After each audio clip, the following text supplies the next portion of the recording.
sure every single snooker player that comes on here, Yeah. they'll never make a photographer, and you're no Oh, exception, no. by the way. Okay. Oh, I'm shocking. Any technology, just forget it.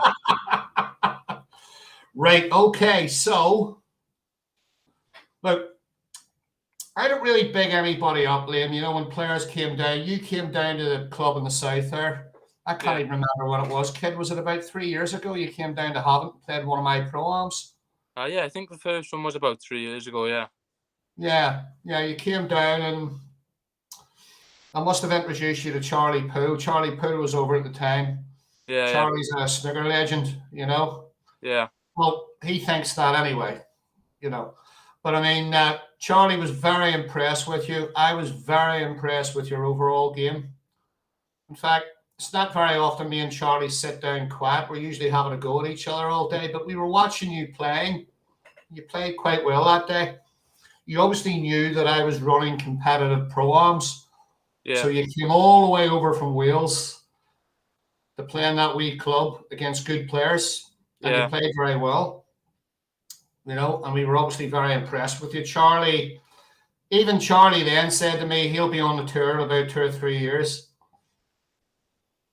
Don't you freeze up on me. Don't you fit your screen's freezing now. Don't mess around with the video. Okay. Can you hear me all right? Yeah, I can hear you fine. Right, okay. Yeah, your video is just a little bit grainy. Okay, I don't know why, but you just don't worry about it. It's fine. You're back now. Yeah. But yeah. Want to watch that video quality there a wee bit, Liam, you know. Can you hear me okay? Yeah, fine, yeah. Okay. So you came down, very, very impressive. I think at that time were you 14 then? I think. Yeah, it would have been like 13, 14 roughly. Yeah. Very, very impressive snooker. Good all-round temperament. Long potting was good. You waited for your chances. You weren't losing your rag, you know. You weren't getting on anybody's nerves, working yourself up. Your whole mental thing was very, very impressive indeed.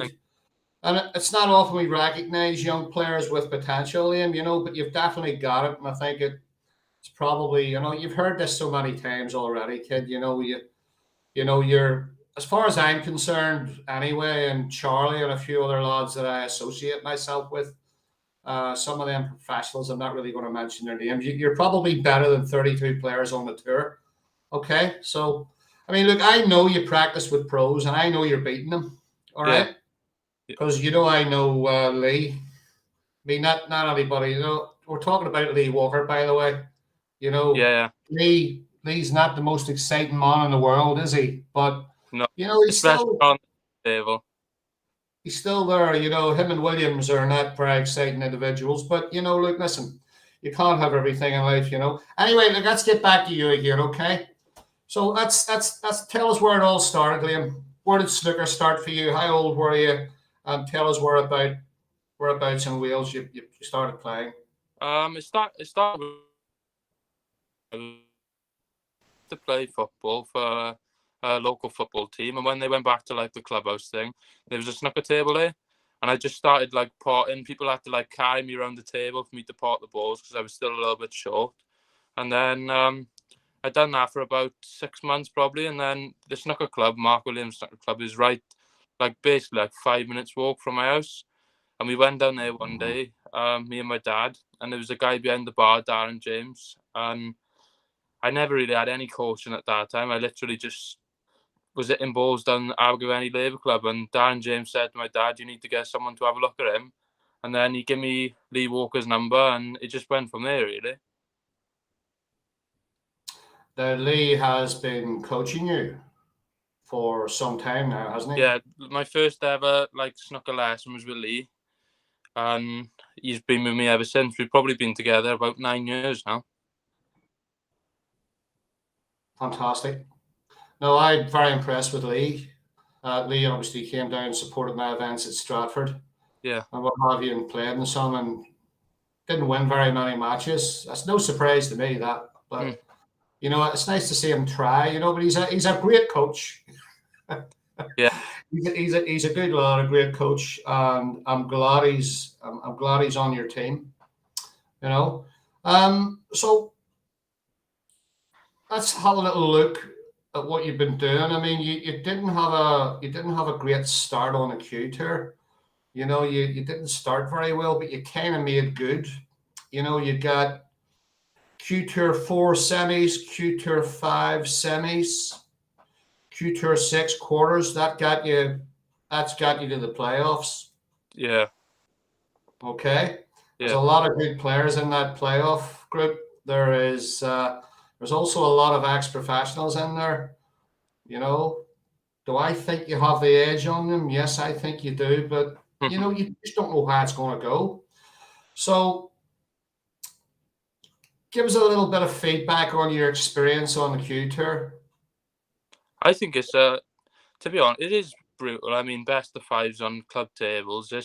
You're not going to win every game you play, but I mean, like as far as tournaments go, I think it's a great tournament. It's like £50 entry, and it's like 2,500 for the winner. I mean, there's not many tournaments you can pay £50 for and get 2.5 grand back for the winner. I think it's good.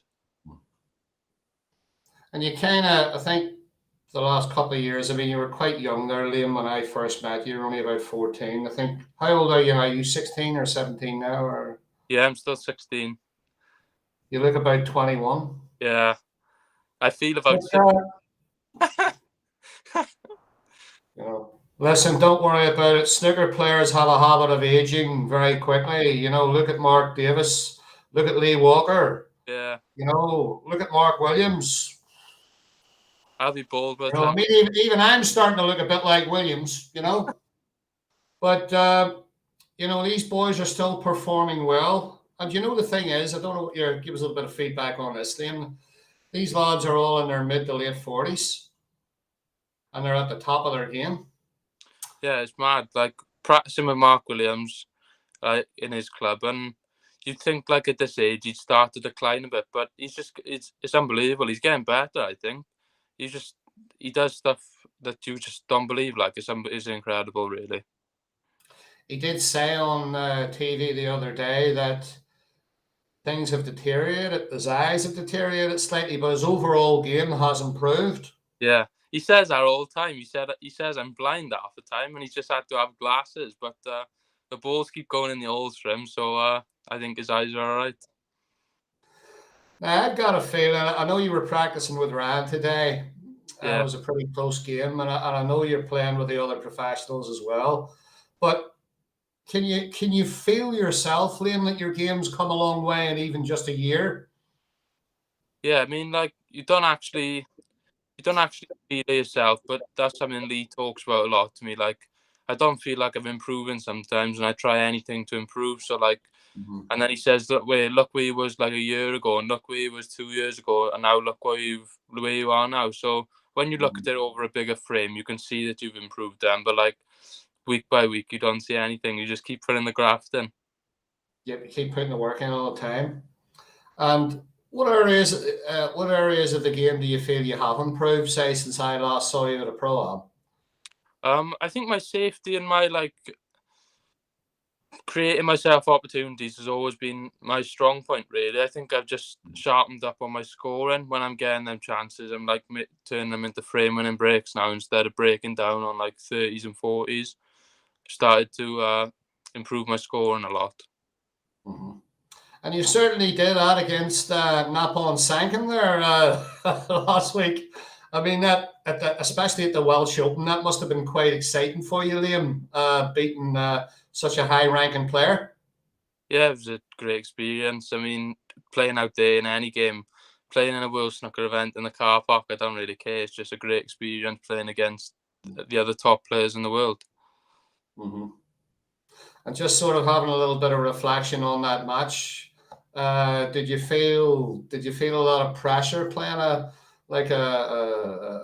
fairly high ranked professional? I mean, did you feel pressure against Napon as he, you know, how did you feel and how did you feel you played in that match?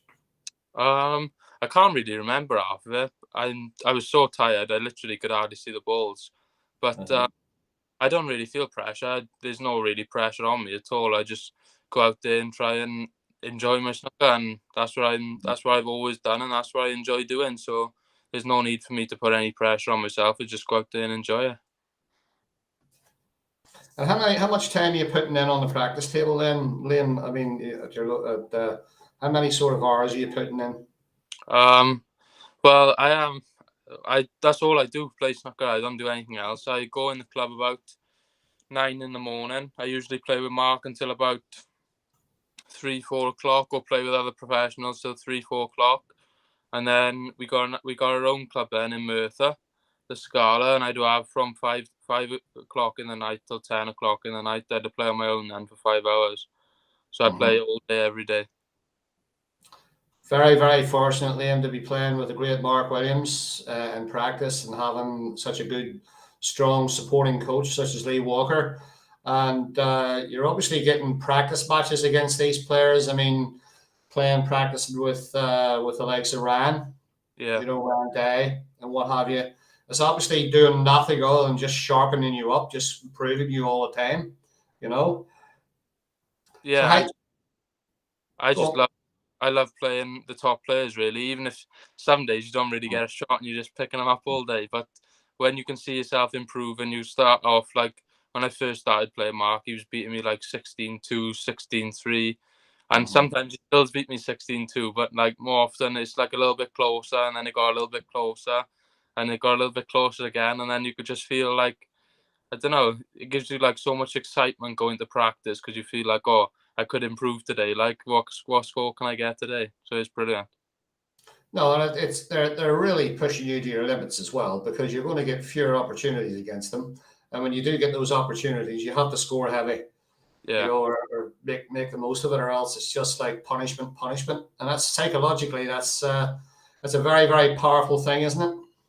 Yeah, it's great. I mean, it's like, even though it's only practice, you're still under a little bit of pressure playing them, because if you miss, you could not only be picking the balls up for that frame, you could be picking them up for the next 4 frames and not even have a shot.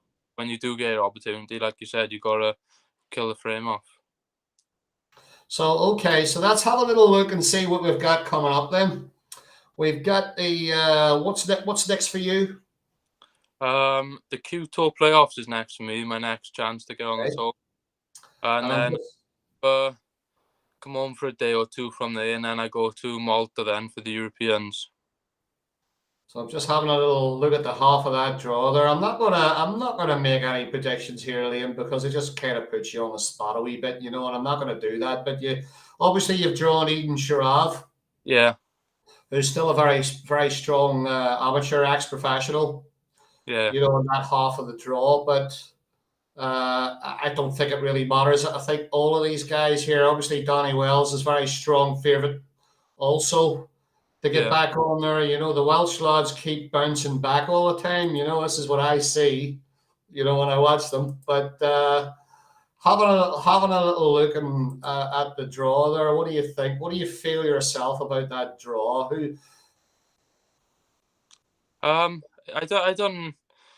I don't really look at the draw, to be honest. I just know I could play in Eden Sharav first, and if I beat him, then I'll be in the quarterfinal. And if I win the quarterfinal, I'll be in the semi-final. I just take it one game at a time, one ball at a time, and you can't really do anything else, because I could go there and get pumped 4-0, and then I'm home then. So if I go there and win 4-0, then I'll look at the next game. Having a look at that draw, there are no surprise to me, Liam, but 12 ex-professionals in that 16-player draw. Yeah. What does that tell you? I mean, the Q Tour this year is like so strong. Like, you've got people like Michael Alt easing on in the top 16, and there's probably a few others that would have been predicted to be in the top 16, and they're not quite there. It just goes to show how strong the amateur circuit is now. I think it's growing and growing. And I always like having chats with young amateurs about this too, because it just gives you a very clear indication of how tough it is on the tour, because obviously 12 of these guys have been on the tour and have dropped off. Yeah. And almost quite a few are probably going to get back on through Q School also, Yeah. So there's obviously some opportunities here, and it's very, very tough to make a living. Is that something that you think about? Yeah, of course. I mean, this is something Lee tries to tell me a lot. I've had problems before, like even though I was putting a little bit too much pressure on myself, like chasing to get on the tour all the time. And Lee keeps trying to tell me like there's no rush to get like beyond the tour. You Yeah, can win so many like good and big tournaments in the amateur game before you actually get on the tour. Don't get me wrong, my dream is to be on the tour, and if someone said to me you'll be on the tour tomorrow, I'd bite their hand off for it. But if I for don't get sure. on the tour, it's not the end of the world. There's like so many other big tournaments you can win before you get on the tour. You know, and Lee's advice is obviously very good advice because he appreciates having been on the tour for quite a long time. Actually, he appreciates that there's a massive difference between getting on the tour and making a living on the tour. Exactly. So perhaps that advice, getting on the tour when you're ready, is is probably more important than anything, Liam, because you don't really want to go on there and struggle for a long period of time, do you? You want to sort of kind of go on there thinking, you know what? I earned my place here. I've beaten a lot of good players to get on here. And I'm happy. I was happy just to wait for my time. Definitely, 100%. I mean, it's just like, even though it's so, like you said, it's so hard to get on the tour. When you get on the tour, that's the start really. I mean, to build up into the top 64 is another step, I think. Then into the top 32, and then obviously into the top 16. It's all like steps and levels, I suppose, of building up to it. Fantastic. So tell us a little bit about just get away from snooker for a second, Liam. Tell us a little bit about what would you be doing? Have you finished secondary school? Yeah, to be honest with you, I stopped going there when I was about COVID hit, I think, when I was like 14. Right. And then stopped going to school, obviously because of the lockdown and that, it shut Yep. down. Then when we had to go back, because I'm partially deaf, I lip read a lot. So when everyone had masks on, I couldn't hear what anyone was saying. So Okay. I had to do homeschooling then for about a year. But now I've just finished now, so I'm out of school. You're done there. And what about hobbies outside snooker? What sort of things do you enjoy doing outside the game?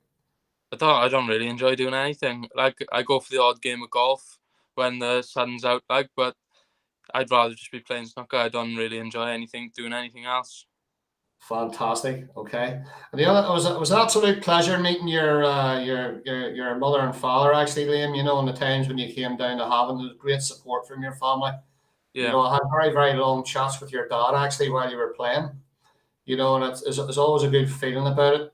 And I think this is great for other amateurs to take a look at this and sort of see, you know, a young player who's improved as much as you have and has so much to look forward to. Liam, thanks very much for coming on. Just stay on there when I stop this, okay? We're absolutely. going No, to we're going to be keeping an eye out for you, kid. And I think just hold on to that advice from Lee. Doesn't yeah, matter when you get on. You get on when you're ready to get on, and that's it. You know, yeah, when you're ready, you're ready. It's yeah, as simple as that. And this is what I've said to a lot of amateurs in the last 5, 6 years of running competitions is, you know what? Get on when you're ready to earn some money, when you're starting to beat yeah, players. You know, I said that to Jordan Brown about 5, 6 years ago when he was trying to get back on the tour. Because I yeah, knew Jordan Brown was better than 64 players on the tour, Liam. You yeah, know, I know I only said you're better than 32, but it doesn't mean to say you're not going to win a ranking event, all right? yeah. It's like you said. I mean, if you wasn't ready to get on the tour and then you get on the tour and you don't really win a game for 2 years, it's quite a long 2 years really, and like not really winning a game, and then you come off and your confidence is shot to bits because you haven't really won a game, and then it's just like I think you get caught in like a vicious cycle then really. Mm-hmm. That's fantastic. Liam, thanks very much. This will go on YouTube and I'll stick it on all the group chats and Snooker. Everybody will have a little look and maybe they'll know a little bit more about you, you know? Thank you very much.